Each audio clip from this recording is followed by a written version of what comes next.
Deng, paano makakahinga? Paano na makakahinga? Ayun. Nakupupot. Deng, ano ba yan, Deng? Ayaw ma-welding natin? Libre ko na. Libre ko na ma-welding natin. Ayan, ayan. Ayaw mo talaga? Libre na nga yan eh. Nilibre ko na nga. Ayos, ayaw mo? Flores, hapon. Ah, Oo. Pagawa-gawa si Marco si Kerek. Oo.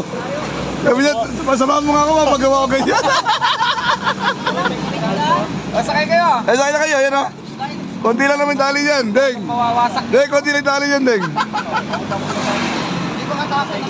Ah, sa... Lay... Sige na. Deng, sakay mo na, Deng. 5 lang yan. Oo.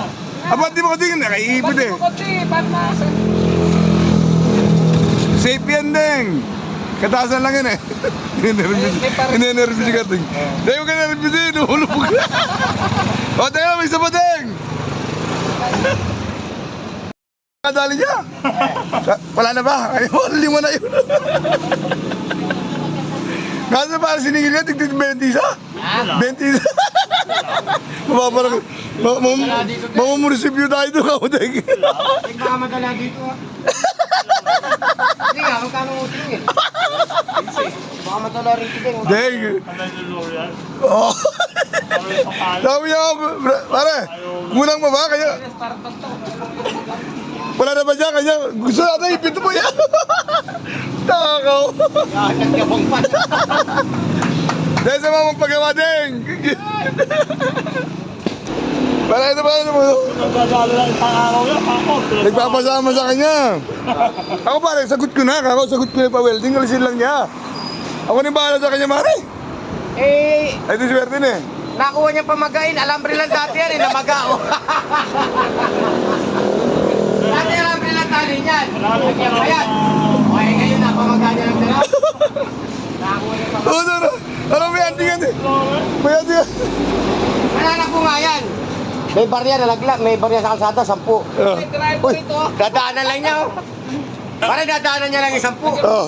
Paglagpas may tali, uy, sayang yun. Tali. Tali yan din ang puto.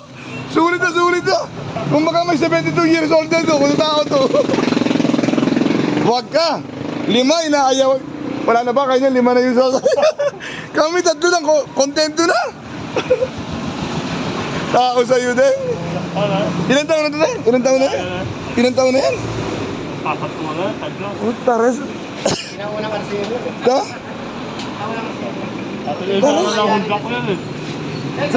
Baon-baon yan eh. Nanganak na, hindi ba? Ay, bago to. Ay, hindi yung dati yan sa sidecar na eh. Hindi, yung dati yung sa ano niya, motor niya. Honda. Ito yung anak niya ngayon eh, itong Brulin eh. Talak na siya.